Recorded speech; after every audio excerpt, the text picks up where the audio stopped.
స్వర్గీయ ఉయ్యాలవాడ నరసింహారెడ్డి. ఆయన పోరాట స్ఫూర్తి భావితరాలకు ఆదర్శం. స్వాతంత్ర్య సమర యోధుడు ఉయ్యలవాడ నరసింహారెడ్డిగారి 178వ వర్ధంతి పురస్కరించుకుని కర్నూలులో ఏ క్యాంపు నందు సభ ఏర్పాటు చేశారు. ఈ కార్యక్రమానికి Nandyal MP Byreddy Shabari, Kurnool MP Bastipati Nagaraju, Panyam MLA Gowru Charitha Reddy, మాజీ ఎమ్మెల్యే కాటసాని రాంభూపాల్రెడ్డి, మాజీ ఎమ్మెల్యే ఎస్వి మోహన్ రెడ్డి, ఉమ్మడి కర్నూలు జిల్లా సహకార కేంద్ర బ్యాంకు మాజీ అధ్యక్షురాలు ఎస్వి విజయ మనోహరి, విద్యాసంస్థలధినేత కెవి సుబ్బారెడ్డి, కార్పొరేటర్ పద్మలత రెడ్డి, ఆదిమూలపు సతీష్ రెడ్డి, సంక్షేమ సంఘం నాయకులు, అన్ని రాజకీయ పార్టీలోని ముఖ్య నాయకులు, సేవా సమితి సభ్యులు, స్వాతంత్ర్య సమర యోధుడు ఉయ్యలవాడ నరసింహారెడ్డిగారి విగ్రహానికి పూలమాలలు వేసి నివాళులు అర్పించారు. అనంతరం విద్యార్థులకు బ్యాగులు, పేదలకు తోపుడు బండ్లు, వృద్ధులకు గొడుగులను ఉచితంగా అందజేశారు.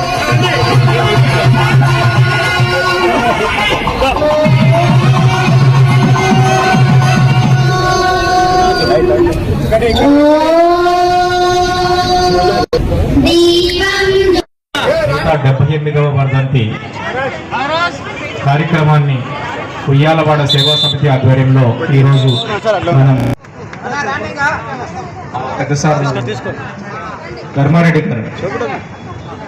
ధర్మారెడ్డి గారికి చిరు సత్కారం చేయడం జరిగింది. నాగార్జున రెడ్డి గారికి,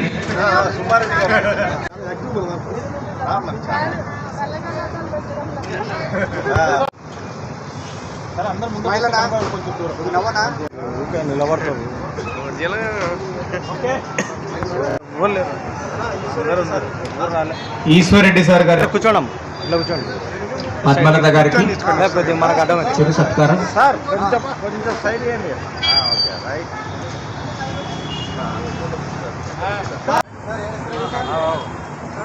ఈశ్వరెడ్డి సార్ గారు పెద్దలు, అది ఎందుకంటే ఇది మళ్ళీ మళ్ళీ అవకాశం దొరకదు. పేరు మిస్ అయితే చూడండి, సన్మానం చేయండి, మన వాళ్ళే కాబట్టి. మంజుల గారికి చిరు సత్కారం. కార్యక్రమాన్ని ఎంతసేపు పాపం సపోర్ట్ చేసిన మిత్రులు సార్, ఆ పెద్ద సార్ చేసినారా ఇప్పుడు సేవా సమితి తరఫున, అదేవిధంగా కార్యక్రమానికి వచ్చేసిన గౌరవ ఏర్పాటు చేసినప్పుడు ఎన్నో పద్ధతులు ఏర్పాటు ఆయన విగ్రహం పెట్టాలంటే ఆయన ఎట్లయితే ఆంగ్లేయులపై ఎంత పోరాడినాడో అంత పోరాటం మేము చేయాల్సి వచ్చింది ఆయన విగ్రహం పెట్టాలంటే. తర్వాత విగ్రహం అఖిలేపయ్యారి అంత ఆధ్వర్యంలో ఏర్పాటు చేశాం. తర్వాత ఈ కార్యక్రమాలన్నీ వర్ధంతి కార్యక్రమాలతో పాటు సేవా కార్యక్రమాలు కూడా చేస్తున్నాం. మన విగ్రహం పెట్టిన తర్వాత చాలామంది మనకు వేరే రాయలసీమ నుంచి చాలామంది ఫోన్ చేసి వాళ్ళు మేము ఎక్కడి విగ్రహం చేశారు. ఇప్పుడు ప్రస్తుతం అనంతపురంలోని తాడిపత్రిలోను, తర్వాత మార్కాపురంలో కూడా విగ్రహాలు ఏర్పాటు చేశారు. మన స్ఫూర్తితో ఫస్ట్ మనం రాష్ట్రంలోనే మొట్టమొదటి కాంస్య విగ్రహం ఏర్పాటు చేశాం. ఈ స్ఫూర్తితోనే మిగతా వాళ్ళు కూడా విగ్రహాలు ఏర్పాటు చేస్తున్నారు. తర్వాత మేము మన అసోసియేషన్ నుంచి రిప్రజెంటేషన్ చేస్తూ ఉయ్యాలవాడ నరసింహారెడ్డి పేరున్నాయి ఎయిర్పోర్టుకు పెట్టాలని ప్రపోజల్ పంపించారు. ద్వారా జరిగింది, అది ప్రాసెస్ జరిగింది. ఇప్పుడు అయిపోవాల్సింది చిన్న మిస్టేక్తో అది ఇప్పుడు ఇంకా కంటిన్యూ అయిపోయింది. తప్పకుండా ఎంపీ గారు కూడా చెప్పారు, తప్పకుండా ఎయిర్పోర్ట్ ఆయన పేరు పెట్టారు. ఈ కార్యక్రమం సేవా కార్యక్రమం చూస్తే మేము వృద్ధాశ్రమాలకి మన కాలనీలో ఉంటూ అనేక అపార్ట్మెంట్లో ఉన్న వాచ్మెన్లకు అందరికి కూడా ఉయ్యాలవాడ సేవా సమితి తరఫున తర్వాత కొంతమంది దాతల సహకారంతో తోపుడు పనులు ఇస్తున్నాం. కొంతమంది గొడుగులు కూడా ఏర్పాటు చేశారు. చంద్రశేఖర్ రెడ్డి గారు గొడుగులు ఏర్పాటు చేశారు. ధర్మారెడ్డి గారు ఏర్పాటు చేశారు.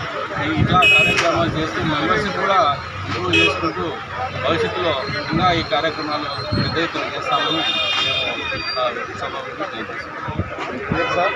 జే వెంకటరామరెడ్డి, గౌరవాధ్యక్షుడు. మాజీ శాసనసభ్యులు అందరూ విచ్చేసి కార్యక్రమాన్ని ఘన విజయం చేశారు. ఈ కార్యక్రమంలో భాగంగా మాంటిసోర్ విద్యాసంస్థ తరఫున పిల్లల నృత్యాలు మరియు ఎన్నో కార్యక్రమాలలో గేమ్స్లో పాల్గొన్నారు. మాంటిసోరే కాకుండా కేవీ సుబ్బారెడ్డి విద్యాసంస్థ పిల్లలు, మహేంద్ర కాలేజ్ పిల్లలు, కేవీఆర్ స్కూల్ అందరూ కూడా ఎంతో దేశభక్తితో ఈ కార్యక్రమంలో ప్రతి ప్రోగ్రాంలో పాల్గొన్నారు. వారందరికీ కూడా మా సేవా సమితి తరఫున మంచి బహుమతులు అందజేయడం జరిగింది. ఈ కార్యక్రమాన్ని ఘనంగా నిర్వహించడంతో పాటు భవిష్యత్ తరాలకు ప్రేరేపించే విధంగా ఓ దేశభక్తి ఉద్యమం అనే పేరుతో మనం ముందుకు పోవాలని మేమంతా కలిసి ఆలోచనలో ఉన్నాము. మన రాష్ట్రం అంతా కూడా ముందు కార్యక్రమాలు నిర్వహిస్తాము.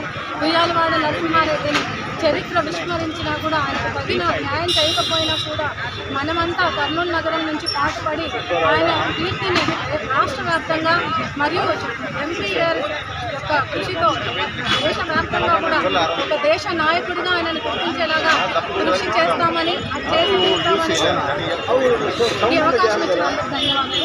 నేను 17వ అధికారులతో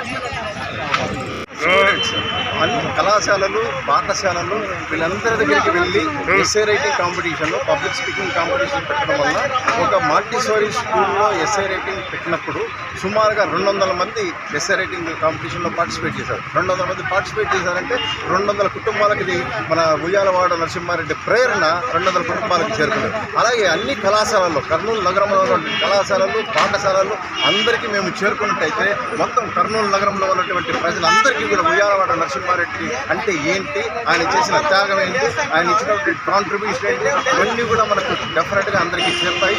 దీని వల్ల ఏం జరుగుతుందంటే ఒక దేశభక్తి ఉద్యమం అనేది వస్తుంది. దేశభక్తి ఉన్నట్టయితే అన్ని పనులు కూడా క్రమశిక్షణతో మనము ఒక పద్ధతిగా మన సమాజం ముందుకు పోయేదానికి అవకాశం ఉంటుంది, సమాజాన్ని మెరుగుపరచడానికి కూడా అవకాశం ఉంటుంది.